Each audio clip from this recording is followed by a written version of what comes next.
ಇವತ್ತಿನ ಈ ಒಂದು ಐತಿಹಾಸಿಕವಾದಂತ ಈ ಕಾರ್ಯಕ್ರಮದಲ್ಲಿ ಜನತಾ ಸಮಾವೇಶ ವಿಶೇಷವಾಗಿ ಇವತ್ತು ಹಾಸನ ಜಿಲ್ಲೆಯಿಂದ 25ನೇ ವರ್ಷದ ರಜತ ಮಹೋತ್ಸವ ಬೆಳ್ಳಿ ಹಬ್ಬದ ಈ ಶುಭ ಸಂದರ್ಭದಂದು ಈ ಕಾರ್ಯಕ್ರಮ ಇವತ್ತು ನಮ್ಮ ಮಾತೃ ಜಿಲ್ಲೆ ಆಗಿರತಕ್ಕಂತ ಹಾಸನ ಜಿಲ್ಲೆಯಲ್ಲಿ ಏನು ಪ್ರಾರಂಭ ಆಗ್ತಾ ಇದೆ. ಈ ವೇದಿಕೆ ಮೇಲೆ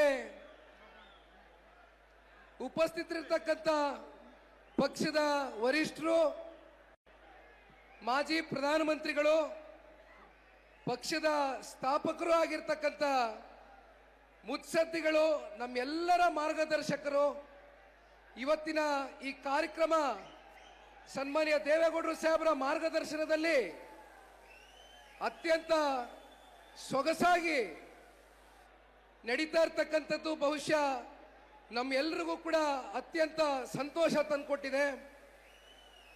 ಜೊತೆಯಲ್ಲಿ ಅವರ ಸುಪುತ್ರರು ಕರ್ನಾಟಕ ಕಂಡಂತ ಅಪರೂಪದ ರಾಜಕಾರಣಿ. ಬಹುಶಃ ರಾಜಕಾರಣವನ್ನ ಅನೇಕ ಜನ ರಾಜಕಾರಣಿಗಳು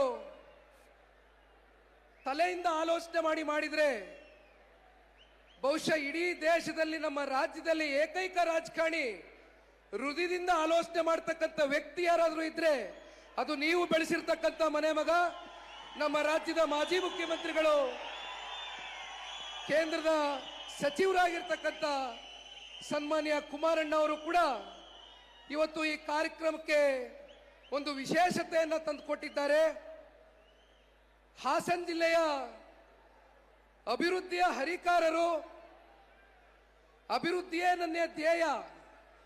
ಹಾಸನ ಜಿಲ್ಲೆಯನ್ನ ಅಭಿವೃದ್ಧಿಯ ದೃಷ್ಟಿಯ ಹಿನ್ನೆಲೆಯಲ್ಲಿ ಅಧಿಕಾರ ಇರಲಿ ಇಲ್ಲದೆ ಹೋಗಲಿ ಸದಾಕಾಲ ಚಿಂತನೆಯನ್ನ ಮಾಡಿ ಹಾಸನ ಜಿಲ್ಲೆಯ ಅಭಿವೃದ್ಧಿಗೆ ಕಾರಣಭೂತರಾಗಿರ್ತಕ್ಕಂಥ ಮಾಜಿ ಸಚಿವರು ಸನ್ಮಾನ್ಯ ಶ್ರೀ ಎಚ್ ಡಿ ರೇವಣ್ಣ ಸಾಹೇಬ್ರಿಗೂ ಕೂಡ ಈ ಸಂದರ್ಭದಲ್ಲಿ ಧನ್ಯವಾದಗಳನ್ನ ತಿಳಿಸ್ಲಿಕ್ಕೆ ಬಯಸ್ತೇನೆ. ಯಾಕೆಂದ್ರೆ ಇಂಥ ಒಂದು ಕಾರ್ಯಕ್ರಮ ಇವತ್ತು ಕಣ್ಣು ತುಂಬಿಸ್ಕೊಳ್ತಕ್ಕಂಥದಕ್ಕೆ ಬಹುಶಃ ಪ್ರತಿಯೊಬ್ಬರಿಗೂ ಕೂಡ ಇದು ಮರೆಯಕ್ಕಾಗದೇ ಇರತಕ್ಕಂಥ ಒಂದು ಕ್ಷಣ. ಸಮಯ ಹೆಚ್ಚಾಗಿ ಇಲ್ಲದೆ ಇರತಕ್ಕಂಥ ಹಿನ್ನೆಲೆಯಲ್ಲಿ ನಮ್ಮ ಪಕ್ಷದ ಎಲ್ಲ ಹಾಲಿ ಶಾಸಕರು, ಮಾಜಿ ಶಾಸಕರು, ಪದಾಧಿಕಾರಿಗಳು ಸೇರಿದಂತೆ ವಿಶೇಷವಾಗಿ ನಾನು ಇವತ್ತು ಈ ಕಾರ್ಯಕ್ರಮದ ಸಂಪೂರ್ಣ ಯಶಸ್ಸನ್ನ ಒಂದ್ ಕಡೆ ಸನ್ಮಾನ್ಯ ರೇವಣ್ಣ ಸಾಹೇಬ್ರಿಗೆ, ಮತ್ತೊಂದು ಕಡೆ ಅವರ ಸುಪುತ್ರರಾಗಿರ್ತಕ್ಕಂಥ ನನ್ನ ಸಹೋದರ ವಿಧಾನ ಪರಿಷತ್ನ ಸದಸ್ಯರು ಡಾಕ್ಟರ್ ಸೂರಜ್ ರೇವಣ್ಣ ಅವರು ಕೂಡ, ಹಾಸನ ಜಿಲ್ಲೆಯ ಎಲ್ಲ ನಾಯಕರುಗಳ ಜೊತೆಯಲ್ಲಿ ಕಳೆದ 2 ವಾರಗಳಿಂದ ಸತತವಾಗಿ, ಮತ್ತೆ ಇಲ್ಲಿ ನನ್ನ ಬಲಭಾಗದಲ್ಲಿ ನಿಂತಿರ್ತಕ್ಕಂಥ ನನ್ನ ಆತ್ಮೀಯ ಗೆಳೆಯ, ನನ್ನ ಸಹೋದರ ಹಾಸನ ವಿಧಾನಸಭಾ ಕ್ಷೇತ್ರದ ಶಾಸಕರು ಮಾನ್ಯ ಸ್ವರೂಪಣ್ಣ ಅವರು, ಮಂಜಣ್ಣ ಅವರು, ಹಾಗೂ ಸಾಕಷ್ಟು ಇವತ್ತು ಬಾಲಣ್ಣ ಅವರು ಇರ್ಬೋದು, ಹೆಸರು ಹೇಳ್ತಾ ಹೋದ್ರೆ ಬಹುಶಃ ಸಮಯ ಸಾಕಾಗ್ಲಿಕ್ಕಿಲ್ಲ. ಯಾಕೆಂದ್ರೆ ಇನ್ನು ಸನ್ಮಾನ್ಯ ಕುಮಾರಣ್ಣ ಅವರು, ರೇವಣ್ಣ ಸಾಹೇಬರು ದೊಡ್ಡವರು ಮಾತನಾಡ್ತಕ್ಕಂಥದ್ದಿದೆ. ಹಾಗಾಗಿ ಹೆಚ್ಚು ಸಮಯ ತೆಗೆದುಕೊಳ್ಳಕ್ ಆಗೋದಿಲ್ಲ. ದಯಮಾಡಿ ಯಾರು ಅನ್ಯತಾ ಭಾವಿಸಬಾರದು. ಇವತ್ತಿನ ಈ ಕಾರ್ಯಕ್ರಮದ ಸಂಪೂರ್ಣ ಯಶಸ್ಸು ಯಾರಿಗಾದ್ರೂ ದೊರಕಬೇಕು ಅಂತಕ್ಕಂಥದ್ದಾದ್ರೆ ಅದು ನಮ್ಮ ಪಕ್ಷದ ನಿಷ್ಠಾವಂತ ಕಾರ್ಯಕರ್ತ ಬಂಧುಗಳಿಗೆ ಸಲ್ಲಬೇಕು ಅಂತಕ್ಕಂಥದ್ದು ಈ ಸಂದರ್ಭದಲ್ಲಿ ನಾವೆಲ್ಲರೂ ಕೂಡ ಹೇಳಬೇಕಾಗ್ತದೆ. ಕೇವಲ ಹಾಸನ ಜಿಲ್ಲೆ ಅಷ್ಟೇ ಅಲ್ಲ, ರಾಜ್ಯಾದ್ಯಂತ ಹಲವಾರು ಜಿಲ್ಲೆಗಳಿಂದ, ಹಲವಾರು ತಾಲೂಕುಗಳಿಂದ, ಹಲವಾರು ಹಳ್ಳಿಗಳಿಂದ ಇವತ್ತು ತಾವೆಲ್ಲರೂ ಕೂಡ ಈ ಕಾರ್ಯಕ್ರಮದ ಯಶಸ್ಸಿಗೆ ಒಂದು ಪಾತ್ರವನ್ನು ವಹಿಸ್ತಕ್ಕಂಥದಕ್ಕೆ ತಮ್ಮೆಲ್ಲರ ಬಿಡುವಿಲ್ದಿರೋ ಸಮಯದಲ್ಲಿ ಬಿಡುವು ಮಾಡ್ಕೊಂಡು ಇವತ್ತು ನೀವು ಬೆಳೆಸಿರ್ತಕ್ಕಂಥ, ನೀವು ಹರಿಸಿರ್ತಕ್ಕಂಥ ಮಣ್ಣಿನ ಮಗ, ರೈತರ ಮಗ, ಇವತ್ತು ಒಬ್ಬ ರೈತನ ಮಗ ದೇಶದ ಕೆಂಪು ಕೋಟೆಯ ಬಾವುಟವನ್ನು ಹಾರಿಸ್ತಕ್ಕಂಥದಕ್ಕೆ ಇವತ್ತು ಏನಾದ್ರೂ ಕಾರಣಕರ್ತರಿದ್ರೆ ಆದ್ರೂ ಪುಣ್ಯಾತ್ಮ ಹಾಸನ ಜಿಲ್ಲೆಯ ತಂದೆ ತಾಯಂದ್ರುಗಳು ಅಂತಕ್ಕಂಥದ್ದು ಈ ಸಂದರ್ಭದಲ್ಲಿ ನಾವು ಎಂದೂ ಕೂಡ ಮರಿಲಿಕ್ಕಾಗೋದಿಲ್ಲ. ಪ್ರತಿ ಕ್ಷಣವೂ ಕೂಡ ಈ ವಿಚಾರವನ್ನ ಸ್ಮರಿಸ್ಕೊಳ್ತೇವೆ. ಬಹುಶಃ ನಿಮ್ಮೆಲ್ರಿಗೂ ಗೊತ್ತಿದೆ, ಇವತ್ತು 25ನೇ ವರ್ಷದ ರಜತ ಮಹೋತ್ಸವ ಆಚರಣೆಯನ್ನು ಹಾಸನ ಜಿಲ್ಲೆಯಲ್ಲಿ ಏನು ಮಾಡ್ತಾ ಇದ್ದೇವೆ. ಸಾಕಷ್ಟು ಜನ ರಾಜಕೀಯ ನಾಯಕರುಗಳು ಅವರ ರಾಜಕೀಯ ಪ್ರಾತಿನಿಧ್ಯ ಸಿಗ್ತಕ್ಕಂಥದಕ್ಕೆ ಅವರ ಸ್ವ ಹಿತಾಸಕ್ತಿಯಿಂದ ಸಾಕಷ್ಟು ರಾಜಕೀಯ ಪಕ್ಷಗಳನ್ನ ಚುನಾವಣೆ ಸಂದರ್ಭದಲ್ಲಿ ಮಾಡಿದ್ರು. ಆದರೆ ಇಲ್ಲಿವರೆಗೂ ಕೂಡ ಯಾರು ಕೂಡ ಪ್ರಾದೇಶಿಕ ಪಕ್ಷವನ್ನ ಕಟ್ಟಿ ಇಲ್ಲಿವರೆಗೂ ಉಳಿಸ್ಕೊಂಡು ಹೋಗ್ತಕ್ಕಂಥ ನಿದರ್ಶನ ನಮ್ಮ ಕರ್ನಾಟಕ ರಾಜ್ಯದಲ್ಲಿ ನಾವು ನೋಡ್ಲಿಕ್ಕೆ ಸಾಧ್ಯ ಇಲ್ಲ.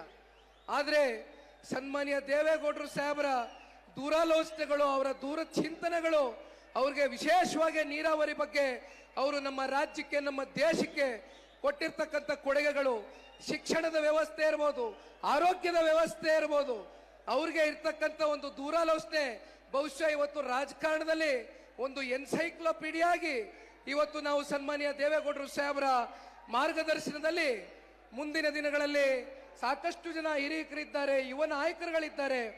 ಮುಂದೆ ಬರ್ತಕ್ಕಂಥ ಯುವ ಪೀಳಿಗೆಗಳಿಗೆ ಸನ್ಮಾನ್ಯ ದೇವೇಗೌಡರು ಸಾಹೇಬರು ಸ್ಫೂರ್ತಿಯಾಗಿ ನಿಲ್ತಾರೆ ಅಂತಕ್ಕಂಥದ್ದು ಈ ಸಂದರ್ಭದಲ್ಲಿ ನಾವೆಲ್ಲರೂ ಗಟ್ಟಿಯಾಗಿ ನಂಬ್ಕೊಂಡಿದ್ದೇವೆ.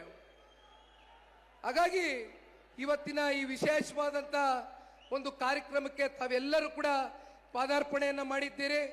ವಿಶೇಷವಾಗಿ ಹಳ್ಳಿಗಳಿಂದ ತಾಯಂದ್ರಗಳು ಬಂದಿದ್ದೀರಿ, ಯುವಕರು ಬಂದಿದ್ದೀರಿ, ಹಿರಿಯಕರು ಬಂದಿದ್ದೀರಿ. ಬಹುಶಃ ನಿಮ್ಮ ಮನಸ್ಸುಗಳಲ್ಲಿ ಪ್ರೀತಿ ಇಲ್ಲದೆ ಹೋಗಿದ್ರೆ ಬಹುಶಃ ನೀವು ಇಲ್ಲಿವರೆಗೂ ಬರ್ತಾ ಇರಲಿಲ್ಲ. ಆದರೆ ಆ ಒಂದು ಪ್ರೀತಿ ಇವತ್ತೇನು ನಮಗೆ ಸದಾಕಾಲ ತೋರಿಸ್ಕೊಂಡ್ ಬಂದಿದ್ದೀರಿ. ಅದರಲ್ಲೂ ವಿಶೇಷವಾಗಿ ಹಾಸನ ಜಿಲ್ಲೆನಲ್ಲಿ ಸನ್ಮಾನ್ಯ ದೇವೇಗೌಡರು ಸಾಹೇಬರು 1962ನೇ ಇಸ್ವಿನಲ್ಲಿ ಅವತ್ತು ಕಾಂಗ್ರೆಸ್ನಲ್ಲಿ ಟಿಕೆಟ್ ಸಿಕ್ಕಬೇಕಾಗಿತ್ತು. ಆದರೆ ಕೊನೆಯ ಹಂತದ ಬೆಳವಣಿಗೆ ಕಾಂಗ್ರೆಸ್ನಲ್ಲಿ ಟಿಕೆಟ್ ಕೈ ತಪ್ಪೋಯ್ತು. ಆದರೆ ಕ್ಷೇತ್ರದ ಜನತೆ, ಜಿಲ್ಲೆಯ ಜನತೆ ಸನ್ಮಾನ್ಯ ದೇವೇಗೌಡರು ಸಾಹೇಬರು ಅವತ್ತು ಇನ್ನೂ ಬಹಳ ಚಿಕ್ಕ ವಯಸ್ಸಿನ ಯುವಕರು. ಇಂಥ ಒಬ್ಬ ಯುವಕರು ನಮ್ಮ ರಾಜ್ಯಕ್ಕೆ, ನಮ್ಮ ದೇಶಕ್ಕೆ ಮುಂದಿನ ದಿನಗಳಲ್ಲಿ ಒಂದು ಮಾದರಿ ಆಗ್ತಾರೆ ಅಂತಕ್ಕಂಥ ಚಿಂತನೆಯಿಂದ ನೀವೆಲ್ಲರೂ ಕರೆ ತಂದು ಸನ್ಮಾನ್ಯ ದೇವೇಗೌಡರು ಸಾಹೇಬ್ರನ್ನ 62ನೇ ಇಸ್ವಿನಲ್ಲಿ ನೀವು ಚುನಾವಣೆಗೆ ನಿಲ್ಲಿಸಿ ಅವ್ರಿಗೆ ಗೆಲುವನ್ನ ತಂದುಕೊಡೋ ಮೂಲಕ ಸುದೀರ್ಘವಾದಂಥ 64 ವರ್ಷದ ರಾಜಕೀಯದ ಜೀವನದ ಉದ್ದಗಲಕ್ಕೂ ಕೂಡ ಹೋರಾಟ ಅನ್ನೋದನ್ನ ಒಂದು ಬಿಟ್ಟು ಬಹುಶಃ ಅವ್ರು ಇನ್ಯಾವುದ್ರ ಬಗ್ಗೆನೂ ಕೂಡ ಆಲೋಚನೆ ಮಾಡಿಲ್ಲ. ಯಾವತ್ತಿಗೂ ಕೂಡ ಅಧಿಕಾರವನ್ನ ಅಂಟ್ಕೊಂಡು ಕೂತ್ಕೊಳ್ತಕ್ಕಂಥ ವ್ಯಕ್ತಿ ಅಲ್ಲ ಅಂತಕ್ಕಂಥದ್ನ ಅನೇಕ ಸಂದರ್ಭದಲ್ಲಿ ಸಾಬೀತು ಮಾಡಿದ್ದಾರೆ. ಬಹುಶಃ ಅವರ ಒಂದು ಮಾರ್ಗದರ್ಶನದಲ್ಲಿ ನಾವೇನು ಇತ್ತೀಚಿನ ದಿನಗಳಲ್ಲಿ ಹೋರಾಟಗಳನ್ನ ಕೈಗೆತ್ಕೊಂಡಿದ್ದೇವೆ. ಇವತ್ತಿನ ಹೋರಾಟಗಳನ್ನ ನಾವು ನೋಡ್ಬೋದು. ಸುಮ್ಮನೆ ಬಂದು ಭಾಷಣ ಮಾಡ್ತಕ್ಕಂಥದ್ದು, 10 ನಿಮಿಷ ವೇದಿಕೆ ಮೇಲೆ ನಿಂತು ಹೋಗ್ತಕ್ಕಂಥದ್ದನ್ನ ನಾವು ನೋಡ್ತೇವೆ. ಆದರೆ ಅವತ್ತಿನ ಹೋರಾಟಗಳು ಯಾವ ರೀತಿ ಇತ್ತು ಅಂದ್ರೆ ಅದನ್ನ ತಾರ್ಕಿಕ ಅಂತ್ಯಕ್ಕೆ ತಗೊಂಡು ಹೋಗ್ತಕ್ಕಂಥ ಒಂದು ಮೂಲ ಗುರಿಯನ್ನ ಇಟ್ಕೊಂಡು ಸನ್ಮಾನ್ಯ ದೇವೇಗೌಡರು ಸಾಹೇಬರು ಜೀವನ ಪರ್ಯಂತ ಹೋರಾಟವನ್ನ ಮಾಡ್ಕೊಂಡ್ ಬಂದಿದ್ದಾರೆ. ಬಹುಶಃ ಹೋರಾಟದ ಪ್ರತಿಫಲವೇ ಇವತ್ತು ಈ ಜನತಾದಳ ಪಕ್ಷ ಕರ್ನಾಟಕ ರಾಜ್ಯದಲ್ಲಿ 25 ವರ್ಷಗಳ ಕಾಲ ನಿಮ್ಮಂತ ಪುಣ್ಯಾತ್ಮ ತಂದೆ ತಾಯಂದಿರುಗಳು, ವಿಶೇಷವಾಗಿ ಮತ್ತೆ ಒತ್ತಿ ಹೇಳ್ತೀನಿ, ಪಕ್ಷದ ನಿಷ್ಠಾವಂತ ಕಾರ್ಯಕರ್ತ ಬಂಧುಗಳು ನಿಸ್ವಾರ್ಥವಾಗಿ ಇವತ್ತು ಈ ಪಕ್ಷಕ್ಕೆ ಸೇವೆಯನ್ನು ಸಲ್ಲಿಸಿದ್ದೀರಿ. ಬಹುಶಃ ಈ ವರ್ಷ ಕಾರ್ಯಕರ್ತರ ಚುನಾವಣೆ ಇದೆ. ಈ ಕಾರ್ಯಕರ್ತರ ಚುನಾವಣೆಯಲ್ಲಿ ನಮ್ಮ MP ಚುನಾವಣೆಗಳಲ್ಲಿ, MLA ಚುನಾವಣೆಗಳಲ್ಲಿ ನೀವು ಯಾವ ರೀತಿ ದುಡಿಮೆ ಮಾಡಿ ನಮ್ಮನ್ನ ಶಾಸಕ ಸ್ಥಾನಕ್ಕೆ ಕರೆ ತಗೊಂಡು ಹೋಗಿದ್ದೀರೋ ಅದೇ ರೀತಿ ಈ ಬಾರಿ ಬರ್ತಕ್ಕಂಥ ಗ್ರಾಮ ಪಂಚಾಯಿತಿ, ತಾಲೂಕು ಪಂಚಾಯಿತಿ, ಜಿಲ್ಲಾ ಪಂಚಾಯಿತಿ ಚುನಾವಣೆಗಳಲ್ಲಿ ಪಕ್ಷದ ಕಾರ್ಯಕರ್ತರ ಕೈಗೆ ಅಧಿಕಾರದ ಚುಕ್ಕಾಣಿಯನ್ನ ಕೊಡಿಸ್ತಕ್ಕಂಥ ಪ್ರತಿಜ್ಞೆಯನ್ನ, ಶಪಥವನ್ನ ಇವತ್ತು ಸನ್ಮಾನ್ಯ ದೇವೇಗೌಡರು ಸಾಹೇಬರು, ಕುಮಾರಣ್ಣವರು, ರೇವಣ್ಣ ಸಾಹೇಬರು ಮುಂದೆ ನಾವೆಲ್ಲ ಕಾರ್ಯಕರ್ತರುಗಳು ಇವತ್ತು ನಮ್ಮ ಕಾರ್ಯಕರ್ತರ ಜೊತೆ ನಿಲ್ತೇವೆ ಅಂತಕ್ಕಂಥದನ್ನ ಈ ಸಂದರ್ಭದಲ್ಲಿ ಬಹಳ ಗಟ್ಟಿಯಾಗಿ ಹೇಳಲಿಕ್ಕೆ ಬಯಸ್ತೇನೆ. ಬಹುಶಃ ನೀವೆಲ್ಲ ನೋಡಿರ್ಬೋದಣ್ಣ, ಇತ್ತೀಚಿನ ದಿನಗಳಲ್ಲಿ ಕಾಂಗ್ರೆಸ್ನ ಸರ್ಕಾರದ ಸಾಧನೆಗಳನ್ನ ಮುಂದಿಟ್ಕೊಂಡು, ಅಂದ್ರೆ ಸಾಧನೆ ಏನಿಲ್ಲ, ಸಾಧನೆ ಶೂನ್ಯ, ಸಾಧನೆಯ ಹೆಸರಲ್ಲಿ ಕಾರ್ಯಕ್ರಮವನ್ನ ಮಾಡಿದ್ರು. ಆ ಕಾರ್ಯಕ್ರಮ ಅವರ ಸಾಧನೆ ಬಗ್ಗೆ ಮಾತನಾಡೋದಕ್ಕಿಂತ ಹೆಚ್ಚಾಗಿ ಸನ್ಮಾನ್ಯ ದೇವೇಗೌಡರು ಸಾಹೇಬರು ಹಾಗೂ ದೇವೇಗೌಡರ ಕುಟುಂಬವನ್ನ ಯಾವ ರೀತಿ ನಾವು ಟೀಕಿಸಬಹುದು, ಜಿಲ್ಲೆಯಿಂದ ಓಡಿಸ್ತಾರಂತೆ. ದೇವೇಗೌಡರ ಕುಟುಂಬವನ್ನ ಕಾಂಗ್ರೆಸ್ನವರು ಜಿಲ್ಲೆಯಿಂದ ಓಡಿಸ್ತಾರಂತೆ. ಬಹುಶಃ ದೇವೇಗೌಡರು, ಕುಮಾರಣ್ಣ ಅವರು, ರೇವಣ್ಣ ಅವರು ಕೊಟ್ಟಿರ್ತಕ್ಕಂಥ ಕೊಡುಗೆಗಳಿದೆಯಲ್ಲ, ಅದು ಯಾವತ್ತಿಗೂ ಕೂಡ ನಿಮ್ಮೆಲ್ಲರ ಹೃದಯದಲ್ಲಿ ಶಾಶ್ವತವಾದಂತ ಒಂದು ಸ್ಥಾನ ಪಡ್ಕೊಂಡಿದೆ ಅಂತಕ್ಕಂಥದ್ದು ನಾವೆಲ್ಲರೂ ಕೂಡ ಬಹಳ ಗಟ್ಟಿಯಾಗಿ ನಂಬಿದ್ದೇವೆ. ಕೊನೆಗೆ ಹಾಸನ ಜಿಲ್ಲೆನಲ್ಲಿ ಎಷ್ಟು ಜನ ಕಾಂಗ್ರೆಸ್ನ ಶಾಸಕರು ಗೆದ್ದಿದ್ದಾರೆ ಅಂದ್ರೆ, ನಮ್ಮಲ್ಲೇ ತಿಂದು, ನಮ್ಮಲ್ಲೇ ಉಂಡು, ನೀವೇ ಬೆಳೆಸಿ, ನೀವೇ ಅರಸಿ, ಜನತಾದಳ ಪಕ್ಷದಿಂದ ಟಿಕೆಟ್ ತಗೊಂಡು ಗೆದ್ದು ಬೆಳೆದು ಉಂಡು ತಿಂದು ಕೊನೆಗೆ ಅಂತಿಮವಾಗಿ ತಿಂದಂತ ಮನೆಗೆ ಎತ್ತ ತಾಯಿಗೆ ದ್ರೋಹ ಬಗೆತಕ್ಕಂಥ ಒಂದು ಕೆಲಸವನ್ನು ಮಾಡಿರ್ತಕ್ಕಂಥ ಏಕೈಕ ವ್ಯಕ್ತಿ ಇವತ್ತು ಕಾಂಗ್ರೆಸ್ನಲ್ಲಿ ಇರ್ತಕ್ಕಂಥ ಶಾಸಕ. ಕಾಂಗ್ರೆಸ್ನವ್ರನ್ನ ಒಂದು ಪ್ರಶ್ನೆ ಕೇಳಬೇಕು. ಅಲ್ಲ ರೀ, ನಿಮಗೆ ಹಾಸನ ಜಿಲ್ಲೆ ಬಗ್ಗೆ ಅಷ್ಟೆಲ್ಲ ಚಿಂತೆ, ಅಷ್ಟೆಲ್ಲ ಕಾಳಜಿ ಇದ್ರೆ, ಹಾಸನ ಜಿಲ್ಲೆಯವರು ಬೆಳಿಬೇಕು ಅನ್ನೋದಾದ್ರೆ ಉಸ್ತುವಾರಿ ಮಂತ್ರಿಗಳನ್ನ ಯಾರಪ್ಪ ಮಾಡಿದಿರಿ? ಬೆಂಗಳೂರವ್ರು ಬೇಕಾ ಉಸ್ತುವಾರಿ ಮಂತ್ರಿಗಳು? ತುಮಕೂರು ಜಿಲ್ಲೆ ಅವ್ರು ಬೇಕಾ ಉಸ್ತುವಾರಿ ಮಂತ್ರಿಗಳು? ಹಾಸನ ಸ್ವಾಭಿಮಾನ ಎಲ್ಲಿಗೆ ಎತ್ಕೊಂಡೋಗಿ ಇಡ್ತಾ ಇದ್ದೀರಪ್ಪ ನೀವು? ಹಾಸನಲ್ಲಿ ಯಾರಿಲ್ವೇ? ಅಲ್ಲ, ಅದು ನಿಮ್ಮ ಪಾರ್ಟಿಗೆ ಬಿಟ್ಟಂತ ವಿಚಾರ. ಆ ಪುಣ್ಯಾತ್ಮನ್ ನೀವು ಮಂತ್ರಿ ಮಾಡ್ತಿರೋ ಅಥವಾ ನೀರಲ್ಲಿ ಬಿಡ್ತಿರೋ, ಇನ್ನೊಂದ್ ಕಡೆ ಚೆಲ್ತಿರೋ ನನಗೆ ಗೊತ್ತಿಲ್ಲ. ನಮಗನ್ಸಿದ ವಿಚಾರ ನಾನು ಮುಂದೆ ಇಟ್ಟಿದ್ದೀನಿ. ಹಾಗಾಗಿ ಒಂದು ಮಾತನ್ನ ಹೇಳ್ತೇನಣ್ಣ, ಬಹುಶಃ ಸನ್ಮಾನ್ಯ ಕುಮಾರಣ್ಣ ಅವರು ಇವತ್ತಿಲ್ಲಿ ಕೂತಿದ್ದಾರೆ. ಕುಮಾರಣ್ಣ ಅವ್ರನ್ನ ಪ್ರೀತಿಸ್ತಕ್ಕಂಥ ವರ್ಗ ಇಡೀ ರಾಜ್ಯದಲ್ಲಿ ಒಂದೆಡೆ ಇದ್ರೆ, ಹಾಸನ ಜಿಲ್ಲೆನಲ್ಲಿ ಕುಮಾರಣ್ಣನ ನೀವು ಎಷ್ಟು ಆರಾಧಿಸ್ತೀರಾ ಅಂತಕ್ಕಂಥದ್ದನ್ನ ಬಹುಶಃ ಪ್ರತಿ ಸಂದರ್ಭದಲ್ಲೂ ಕೂಡ ನಾನು ಕಣ್ಣಾರೆ ನೋಡಿದ್ದೇನೆ.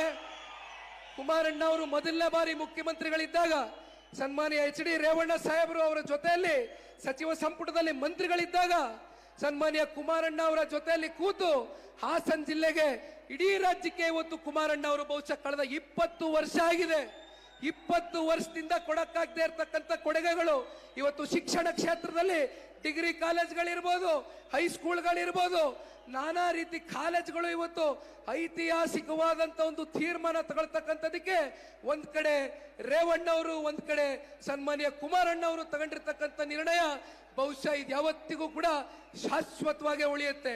ಪ್ರತಿ ಹೋಬಳಿ ಮಟ್ಟದಲ್ಲೂ ಕೂಡ ಇವತ್ತು ನಮ್ಮ ಮಕ್ಕಳುಗಳು, ಜಿಲ್ಲೆಯ ಮಕ್ಕಳುಗಳು ಓದಿ ವಿದ್ಯಾವಂತರಾಗಬೇಕು. ಓದಿ ವಿದ್ಯಾವಂತರಾಗಿ ಉನ್ನತವಾದಂತ ಒಂದು ಸ್ಥಾನದಲ್ಲಿ ಸಮಾಜದಲ್ಲಿ ತಲೆ ಎತ್ಕೊಂಡು ಬದುಕ್ತಕ್ಕಂಥ ಒಂದು ವಾತಾವರಣವನ್ನ ಇವತ್ತು ಹಾಸನ ಜಿಲ್ಲೆಯ ನನ್ನ ಯುವ ಸಮುದಾಯದ ಅಣ್ಣ ತಮ್ಮಂದರಿಗೆ, ಅಕ್ಕ ತಂಗಿಯರಿಗೆ ಇವತ್ತು ಸನ್ಮಾನ್ಯ ಕುಮಾರಣ್ಣ ಅವರು, ರೇವಣ್ಣ ಅವರು ಇಬ್ರು ಸೇರಿ ಕೊಟ್ಟಿರ್ತಕ್ಕಂಥ ಕೊಡುಗೆಗಳು ಮರೀಲಿಕ್ಕಾಗೋದಿಲ್ಲ. ಬಹುಶಃ ಮಾತನಾಡ್ತಕ್ಕಂಥದಕ್ಕೆ ಇನ್ನಷ್ಟು ಹಲವಾರು ನಾಯಕರುಗಳಿದ್ದಾರೆ. ಒಂದೆರಡು ವಿಚಾರವನ್ನ ಮಾತನಾಡಿ ನನ್ನ ಮಾತಿಗೆ ವಿರಾಮವನ್ನ ಕೊಡ್ತೇನೆ. ಬಹುಶಃ ನಿಮ್ಮೆಲ್ಲರಿಗೂ ಕೂಡ ಮನಸ್ಸಿನಲ್ಲಿ ಒಂದು ವಿಚಾರ ಕಾಡ್ತಾ ಇದೆ ಅನ್ಸುತ್ತೆ. ಯಾಕಂದ್ರೆ ನಾನು ಹಳ್ಳಿಗಳಿಗೆ ಹೋದಾಗ ಹಳ್ಳಿಗಳಲ್ಲಿ ತಾಯಂದ್ರಗಳು, ಹಿರಿಯಕರು, ಯುವಕರು ಒಂದೇ ಮಾತನ್ನ ಹೇಳ್ತಾರೆ ನನಗೆ, ಅಪ್ಪ ಕುಮಾರಣ್ಣನ ಚೆನ್ನಾಗಿ ನೋಡ್ಕೊಳಪ್ಪ, ಈ ರಾಜ್ಯದ ಆಸ್ತಿ ಕಣೆಯ ಅವರು, ಅವ್ರ ಆರೋಗ್ಯವಾಗಿ ಇರಬೇಕು, ಈ ರಾಜ್ಯಕ್ಕೆ ಅವರ ಸೇವೆ ಇನ್ನು ಈ ರಾಜ್ಯಕ್ಕೆ ಬೇಕಿದೆ. ರಾಜ್ಯ ಸ್ವರ್ಗೋಗಿದೆ, ರಾಕ್ಷಸರ ಕೈಯಲ್ಲಿ ಸಿಕ್ಕಿ ಈ ರಾಜ್ಯ ಸಂಪತ್ಭರಿತವಾದಂತ ನಾಡನ್ನ ಪ್ರತಿ ಹಂತದಲ್ಲೂ ಲೂಟಿ ಮಾಡ್ತಾ ಇದ್ದಾರೆ. ಇಂಥ ಲೂಟಿಕೋರನ್ನ ಮೆಟ್ಟಿ ನಿಲ್ತಕ್ಕಂಥ ಒಬ್ಬ ನಾಯಕತ್ವ ಈ ಕರ್ನಾಟಕ ಮಣ್ಣಿನಲ್ಲಿ, ಹಾಸನ ಮಣ್ಣಿನಲ್ಲಿ ಯಾರಾದ್ರೂ ಹುಟ್ಟಿದ್ರೆ ಅದು ಸನ್ಮಾನ್ಯ ಕುಮಾರಣ್ಣ ಅವರು. ಮತ್ತೆ ಸನ್ಮಾನ್ಯ ಕುಮಾರಣ್ಣ ಅವರು ಈ ರಾಜ್ಯದ ಮುಖ್ಯಮಂತ್ರಿಗಳಾಗಿ 3ನೇ ಬಾರಿ 2028ರಲ್ಲಿ ಇವತ್ತು ಈ ಪಕ್ಷದ ಕಾರ್ಯಕರ್ತನಾಗಿ ಹೇಳ್ತಾ ಇದ್ದೇನೆ. ನಿಖಿಲ್ ಕುಮಾರಸ್ವಾಮಿನ 3 ಬಾರಿ ರಾಜಕೀಯದ ಷಡ್ಯಂತ್ರಕ್ಕೆ ಸೋಲಿಸಿರ್ಬೋದು. ನಾನು ತಲೆ ಕೆಡಿಸ್ಕೊಳ್ತಕ್ಕಂಥವನಲ್ಲ. ನಾನು ದೇವೇಗೌಡರು ಸಾಹೇಬರ ಕುಟುಂಬದಲ್ಲಿ ಹುಟ್ಟಿರ್ತಕ್ಕಂಥವನು. ನಾನು ಧೃತಿ ಕೆಡ್ತಕ್ಕಂಥ ಪ್ರಶ್ನೆ ಇಲ್ಲ.